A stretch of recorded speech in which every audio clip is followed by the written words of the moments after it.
Hi everybody, welcome back to physics NEET and JEE. अभी तक हमने देखा है कि वेक्टर एडिशन कैसे करें और डॉट प्रोडक्ट क्या होता है। तो आइए डॉट प्रोडक्ट वाली सीरीज को आगे ले चलते हैं और कुछ क्वेश्चंस डिस्कस करते हैं जो हमने मॉर्निंग में अपने वीडियो में पोस्ट किया था। फर्स्ट क्वेश्चन, पहला क्वेश्चन ये है कि आपको दो वेक्टर्स दिए गए।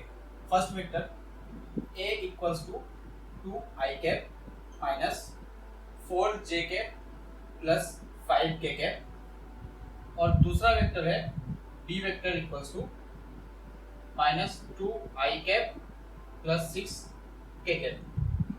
तो हमें a डॉट b निकालना है। a डॉट b क्या होगा? बहुत अच्छा। इस क्वेश्चन के पीछे कुछ कॉन्सेप्ट्स हैं जो अभी हम सीखेंगे। पहला कॉन्सेप्ट देखो, अगर हमें आई डॉट आई फाइंड करना है क्या होगा? ये डॉट प्रोडक्ट कैसे निकालते हैं हम लोग, अगर आपको याद हो तो ए dot B equals to A का मैग्नीट्यूड बी का magnitude into cos of angle between A and B. A dot B बराबर होता है ए का परिमाण गुणे बी का परिमाण गुणे कॉस थीटा। ये थीटा क्या है यहाँ पे? ए वेक्टर और बी वेक्टर के बीच का कोण। यही फॉर्मूला हम यहाँ पे लगाएंगे। ए यहाँ पे है आई कैप और बी भी है यहाँ पे आई कैप। तो ए का मैग्नीट्यूड यानी कि आई कैप का मैग्नीट्यूड, आई कैप का परिमाण, फिर से आई कैप का परिमाण और फिर कॉस ऑफ थीटा। अब बताओ, अगर ये एक लाइन है तो ये खुद के साथ कितना कोण बनाती है? जब हम दो लाइंस के बीच में कोण नापते हैं, जब हम दो लाइंस के बीच में एंगल मेजर करते हैं तो क्या करते हैं? पहली लाइन पे किसी पॉइंट को लिया, वहां से ऐसे घूमते हैं और देखते हैं जहां तक हम सेकेंड लाइन पे पहुंचेंगे। ये जो मेजर होता है, ये जो नाप होता है, इसको बोलते हैं हम एंगल थीटा। अब मैं बोल रहा हूँ कि इस लाइन को इसी के साथ एंगल नापना है, इसी के साथ एंगल मेजर करना है। आप यहाँ पर मार्कर तो रख लोगे, अपना पेन तो रख लोगे, लेकिन इसको उठा नहीं पाओगे। जब नहीं उठा पाओगे तो कितना कोण बनाएगा, कितना एंगल आपने सेपरेट किया? 0 डिग्री, राइट? 0 डिग्री। तो कॉस ऑफ 0 डिग्री, ठीक है। अब यहाँ पर कुछ पॉइंट्स जो आपको याद रखने हैं। कॉस 0 डिग्री क्या होता है? 1। कॉस 30 डिग्री क्या होता है? √3/2। कॉस 45 डिग्री क्या होता है? 1/√2। और कॉस 60 डिग्री क्या होता है? 1/2। और कॉस 90 डिग्री क्या होता है? 0। अभी डॉट प्रोडक्ट में हमें ये काम आने वाला है और ये काम आने वाला है। इस क्वेश्चन के लिए बोल रहा हूँ, ठीक है। तो देखिए, आई कैप खुद के साथ कितना एंगल बनाएगा? 0 डिग्री। दुनिया में कभी भी कोई भी वेक्टर हो, खुद के साथ हमेशा 0 डिग्री ही एंगल बनाता है। कभी भी कोई भी सदिश हो, वो खुद के साथ हमेशा 0 डिग्री ही एंगल बनाएगा। तो cos 0 कितना होता है? 1। यहाँ पर हम लिखेंगे इसको इक्वल्स टू, अच्छा, आई कैप क्या है? यूनिट वेक्टर है। क्या आई कैप एक इकाई सदिश है? हाँ। तो इकाई सदिश का मैग्नीट्यूड यानी कि परिमाण कितना होता है? 1। तो 1 इंटू 1 इंटू cos 0 मतलब 1। तो एक का एक के साथ मल्टीप्लिकेशन करोगे तो 1 आ जाएगा। बोलो, ये क्लियर है? ठीक है। अब चलते हैं जे कैप डॉट जे कैप के केस में। क्या इसको भी मैं ऐसे लिख सकता हूँ? जे कैप का मैग्नीट्यूड इंटू जे कैप का magnitude into cos of 0 degree. J cap का परिमाण गुणे जे कैप का परिमाण गुणे cos 0 डिग्री, तो ये भी 1 आ जाएगा। इसी तरह से के कैप डॉट के कैप, तो के कैप का मैग्नीट्यूड इंटू के कैप का magnitude into cos 0 degree equals to 1। K cap का परिमाण गुणे के कैप का परिमाण गुणे cos 0 बराबर 1। ठीक है, ये क्लियर है? इसको आप नोट कर लो फटाफट। अब जो नेक्स्ट चीज है अपने पास वो है आई कैप डॉट जे कैप। तो कुछ नहीं करना है यहाँ पे, आई कैप का परिमाण मैग्नीट्यूड इंटू जे कैप का मैग्नीट्यूड, जे कैप का परिमाण इंटू कॉस ऑफ, अब अब आई कैप और जे कैप के बीच में एंगल आपको लिखना है यहाँ पे कितना है। तो देखो आई कैप का क्या मतलब होता है, एक्स एक्सिस की डायरेक्शन में, एक्स एक्सिस की दिशा में जो सदिश होता है उसको हम आई कैप से लिखते हैं। ठीक है, आई कैप कौन सी दिशा को बताता है, एक्स की दिशा में। एक्स की दिशा में इकाई सदिश आई कैप होता है, वाई की दिशा में इकाई सदिश जे कैप होता है और जेड की दिशा में इकाई सदिश के कैप होता है। तो अगर हम x y z Cartesian coordinate जो इसको बोलते हैं हम लोग, इसकी बात करें तो एक्स एक्सिस और वाई एक्सिस के बीच में 90 डिग्री का कोण होता है, 90 डिग्री का कोण होता है। एक्स एक्सिस और जेड एक्सिस के बीच में भी 90 डिग्री होता है, वाई एक्सिस और जेड एक्सिस के बीच में भी 90 डिग्री का कोण होता है। तीनों एक्सिस के बीच में 90 डिग्री का कोण होता है। ठीक है, अगर एक्स और वाई इस बोर्ड पे हैं तो जेड कैसे होगा, ऐसे बोर्ड से बाहर निकलता है। ठीक है, तो देख लो एक्स और जेड के बीच में कितना एंगल है, 90 डिग्री, वाई और जेड के बीच में 90 डिग्री। तो आई कैप और जे कैप के बीच में कितना एंगल हो गया, 90 डिग्री, क्योंकि भाई आई कैप एक्स को दिखा रहा है और जे कैप वाई को दिखा रहा है, तो उनके बीच में एंगल 90 डिग्री। cos 90 होता है 0, इसकी वैल्यू हो जाएगी 0। ठीक है, इसी तरह से अगर मैं आई कैप डॉट के कैप लिखूं तो ये भी 0 हो जाएगा, क्योंकि भाई एक्स और जेड के बीच में भी तो एंगल कितना है, 90 डिग्री है। जे कैप डॉट के कैप लिखूं तो ये भी 0 हो जाएगा। और आपने लास्ट क्लास में पढ़ा है कम्यूटेटिव प्रॉपर्टी। ठीक है, मतलब जो जे कैप डॉट के कैप होगा वही के कैप डॉट जे कैप भी होगा, जो के कैप डॉट आई कैप होगा वही आई कैप डॉट के कैप भी होगा, जो आई डॉट जे होगा वही जे डॉट आई भी होगा। ठीक है, तो आई होप कि इतना सबको समझ में आ गया है। अब इसके बाद हम इस क्वेश्चन पे जंप करें। तो भाई ए डॉट भी निकालना है ना हमें, A vector dot B vector equals to क्या हो जाएगा, 2 I cap minus 4 J cap plus 5 K cap dot minus 2 I cap plus 6 K cap. अब इसके बाद क्या प्रोसेस है, अभी तक जो आप लोग करते आए, कैसे, यहां पे देखते हैं x प्लस वाई इंटू ए प्लस बी है, मैथ में कैसे करते आए आप लोग, क्या करोगे, x को a के साथ मल्टीप्लाई करोगे, b के साथ मल्टीप्लाई करोगे। ठीक है, तो x इंटू ए, यहाँ पे प्लस है, प्लस x इंटू बी, जब यहाँ प्लस है तो प्लस y को a के साथ करोगे मल्टीप्लाई, y को b के साथ करोगे, y a, ये प्लस है तो ये प्लस y इंटू b, ऐसे करते जाना, वही काम यहाँ पे करना है। अब इस 2i कैप को, इस 2i कैप को इसके साथ एक बार करेंगे, फिर 2i कैप को इसके साथ करेंगे, बीच में माइनस का साइन है तो माइनस का साइन लगाएंगे, 4j को माइनस 2i के साथ करेंगे, फिर 4j को 6k के साथ करेंगे। इसी तरह से 5k के लिए मैं लिख देता हूँ 2i cap into dot product कर देना, dot minus 2i cap plus 6k minus 4j cap dot minus 2i cap plus 6k cap plus 5k cap dot minus 2i cap plus 6k cap.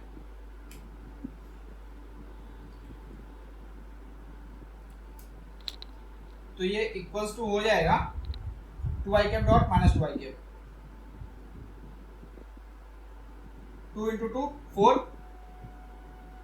और plus minus minus I cap dot I cap बचा।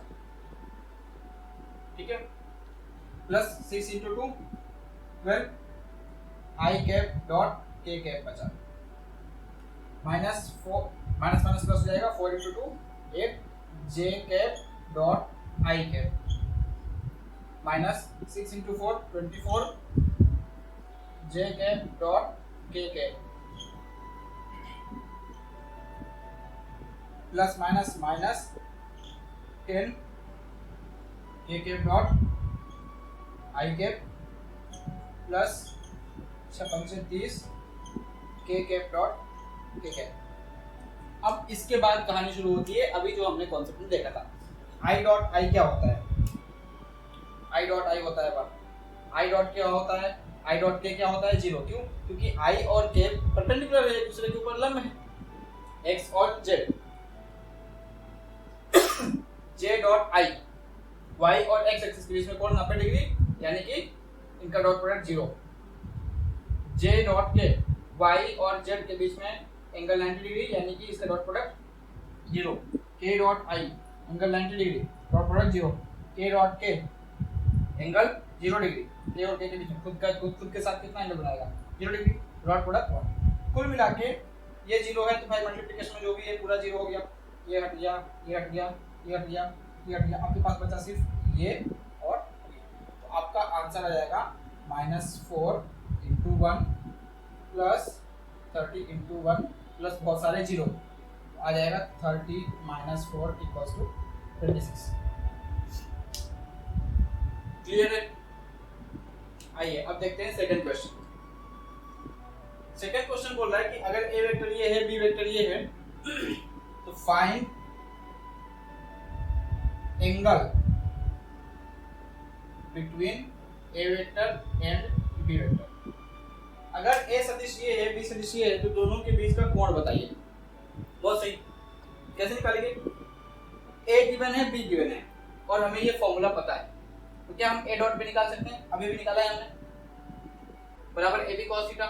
ए का परिमाण निकाल सकते हैं, ए का magnitude निकाल सकते हैं, ए गिवन है निकाल सकते हैं, बी का मैग्नीट्यूड, बी का परिमाण, बी गिवन है निकाल सकते हैं, cos थीटा आ जाएगा हमारे पास। ठीक है, तो इसी फॉर्मूला को अगर मैं दूसरे तरीके से लिखूं तो ए dot b upon a into B.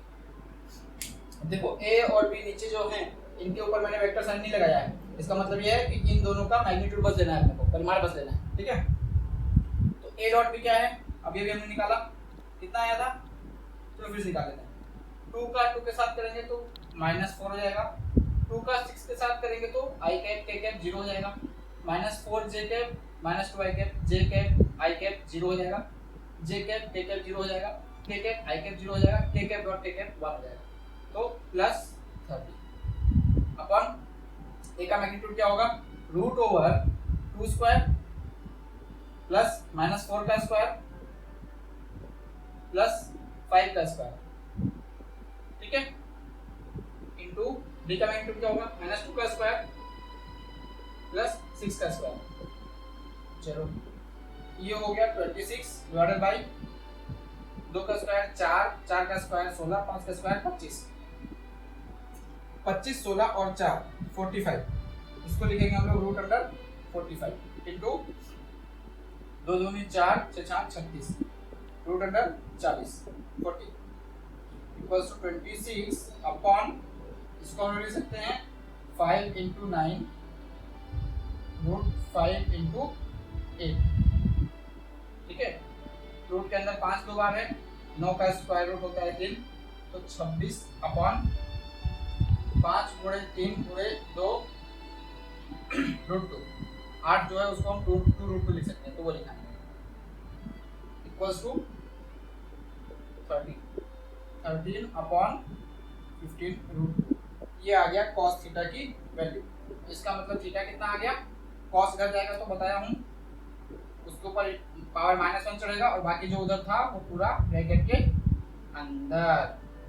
ठीक है, अब देखो यही अगर cos थीटा इक्वल टू कोई ये वैल्यू आ जाती 1√3/2, 1/√2, 1/2 या 0, तो तुम उसका करेस्पॉन्डिंग एंगल लिख देते 0 डिग्री, 30 डिग्री, 45 डिग्री, 60 डिग्री या 90 डिग्री। लेकिन क्योंकि इन 4-5 वैल्यू में से कोई भी वैल्यू नहीं आई है cos थीटा की, इसलिए तुम्हें थीटा की डिग्रीज के टर्म्स में वैल्यू निकालने की जरूरत नहीं है, यही हो जाएगा तुम्हारा आंसर। ठीक है, अब आते हैं सवाल नंबर 3 पे। Find component of a vector along b vector. A vector का कंपोनेंट निकालिए किसकी दिशा में, b की डायरेक्शन में। ए वेक्टर का घटक निकालिए b की दिशा में। क्या समस्या है, याद है कंपोनेंट कैसे निकालते थे?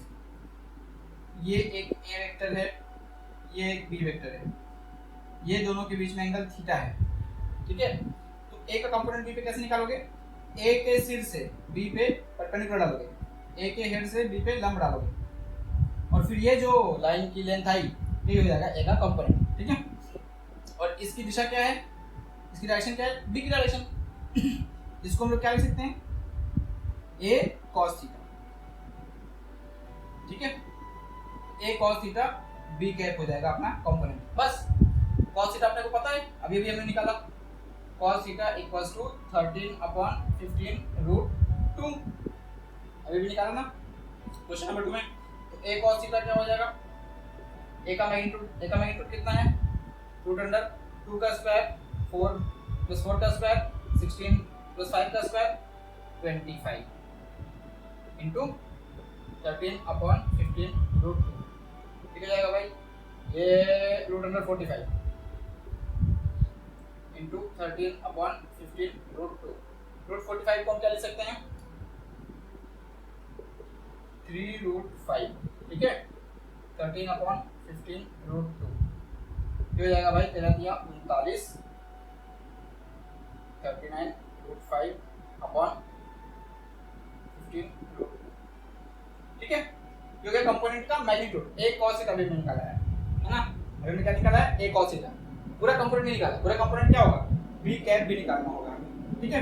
तो बी कैप कैसे निकाल सकते हैं भाई, हमें पता है बी कैप इक्वल टू क्या हो जाएगा, b vector upon b vector का मैग्नीट्यूड, ठीक है। तो बी वेक्टर है अपना -2 i कैप + 6 k कैप और बी वेक्टर का मैग्नीट्यूड क्या हो जाएगा, √2 का स्क्वायर 4 + 6 का square 36 equals to -2i cap + 6 k cap upon √40। बस बी कैप निकल गया, इसको a cos थीटा के साथ मल्टीप्लाई कर दो तो कंपोनेंट हो जाएगा a cos theta b cap equals to 39√5/15 √2 -2i cap + 6k cap upon √40। अब मैं √40 को लिख रहा हूँ √5 × 8, ठीक है। ये √5 कैंसिल हो गया और 8 को मैं लिख सकता हूँ 4 × 2, तो √4 से 2 बाहर आ जाएगा, तो 39 × -i कैप + 3k कैप × 2, यहाँ से मैंने 2 को बाहर ले लिया, इसमें भी 2 है, इसमें भी 2 है, बाहर ले लिया, कॉमन ले लिया, अपॉन 15 √2 × 2 √2, ये 4 बाहर आ गया तो 2 हो गया और ये √2 बाहर आ गया, ठीक है। अब देखो ये 2 कैंसिल हो गया, equals to -39i cap plus 9 × 3 = 27, 3 × 3 = 9 है, 9 × 2 = 11 k कैप अपॉन 15 दूनी। This is the component of a vector in the direction of b vector, ठीक है। आई होप कि सबको समझ में आ गया होगा ये। आइए देखते हैं क्वेश्चन नंबर 4। ये रहा क्वेश्चन नंबर 4 आपके सामने। ये बोल रहा है कि find percentage change in the magnitude of component of a vector in the direction of b vector if length of b vector is half. बढ़िया। बोल इसका मतलब ये हुआ कि अगर हम बी की लेंथ को हाफ करें, बी का जो मैग्नीट्यूड है, जो परिमाण है, उसको आधा कर दें, तो ए का जो कंपोनेंट है बी की डायरेक्शन में उसमें कितना चेंज आएगा वो परसेंटेज में बताओ। बहुत बढ़िया। देखो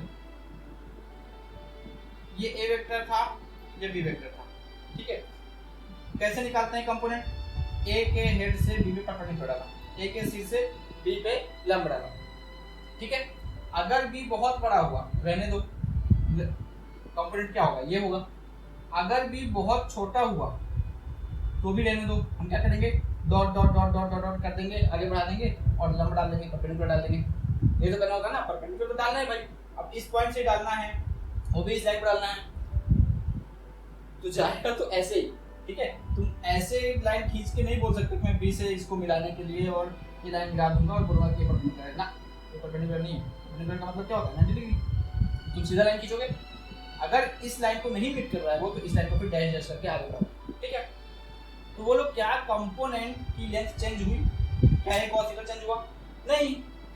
तुम b को छोटा रखो, बड़ा रखो, आधा रखो, दुगना रखो, चार गुना रखो, कोई फर्क नहीं पड़ता। पड़ता है कंपोनेंट के लिए। ए की लेंथ क्या है और ये एंगल क्या है, ए का परिमाण कितना है और ये कोण कितना है, दोनों सदिशों के बीच का, बस तभी तो एक cos थीटा आता है। बी तो सिर्फ दिशा बताने के लिए, डायरेक्शन बताने के लिए है, मैग्नीट्यूड में थोड़ी ना कोई चेंज आ जाएगा बी को चेंज करने से, कंपोनेंट के मैग्नीट्यूड में कोई चेंज नहीं आएगा, तुम बी को कितना भी छोटा बड़ा करते रहो, हाँ बी की दिशा बस फिक्स रखना, बी की डायरेक्शन बस फिक्स रखना, ठीक है, तभी तो थीटा फिक्स रहेगा।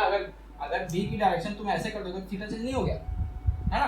तो बी को डायरेक्शन अगर तुमने फिक्स रखी है तो बी की लेंथ कुछ भी रखो, ए के कंपोनेंट पे कोई फर्क नहीं पड़ेगा, क्लियर।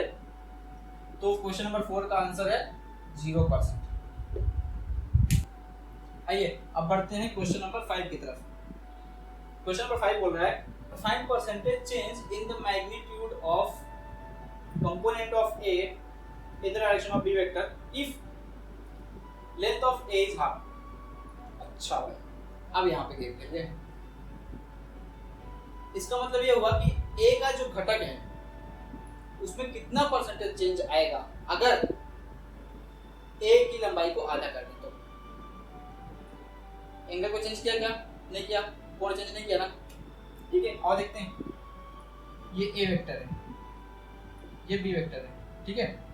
अब ए का कंपोनेंट निकालना है तो ए से परपेंडिकुलर डालोगे, ये हो गया ए cos थीटा, ठीक है। अब देखो अगली कंडीशन क्या है, ए की लंबाई को हाफ कर दिया गया, ए की लंबाई को क्या कर दिया गया, हाफ, ए बाई। तो अब इसी पॉइंट से यहाँ पे ऐसे लंब डालोगे, है ना। अब की बार ये है अपना नया कंपोनेंट, भाई इस नए वेक्टर का कंपोनेंट निकालोगे ना तुम, तो ये हो जाएगा, इसकी लेंथ कितनी है, a/2, एंगल वही है cos थीटा। क्या पहले जितना कंपोनेंट था उसका हाफ हो गया कंपोनेंट, ठीक है। तो परसेंटेज चेंज कितना है, फाइनल यानी कि हाफ पूरा लिख लेते हैं, a cos theta upon 2 minus initial, है ना। अंतिम में जो वैल्यू होती है वो माइनस शुरू में जो वैल्यू होती है वो अपॉन a cos थीटा, शुरू में जो वैल्यू होती है। परसेंटेज चेंज निकालने के लिए आपको हमेशा ये करना होता है, लास्ट वाली वैल्यू माइनस स्टार्टिंग वाली वैल्यू डिवाइडेड बाय, उसको भाग दोगे आप स्टार्टिंग वाली वैल्यू से और फिर 100 से गुणा कर दोगे, 100 से मल्टीप्लाई कर दोगे, ठीक है। a cos थीटा कट गया सब में, हाफ माइनस 1/1 इनटू 100 कितना है 50%, आधा में से एक घटाओगे कितना बचेगा, माइनस आधा बचेगा ना, ठीक है। तो माइनस 50%, यानी कि लेंथ को आपने अगर हाफ कर दिया ए वेक्टर के तो कंपोनेंट की जो लेंथ है वो भी हाफ हो जाएगी, ठीक है। तो ये रहे सारे क्वेश्चंस जो हमने आपको मॉर्निंग में पोस्ट किए थे। आशा करता हूँ कि आपको ये सारे क्वेश्चन समझ में आए होंगे। हम नेक्स्ट वीडियो में डिस्कस करेंगे क्रॉस प्रोडक्ट या वेक्टर प्रोडक्ट।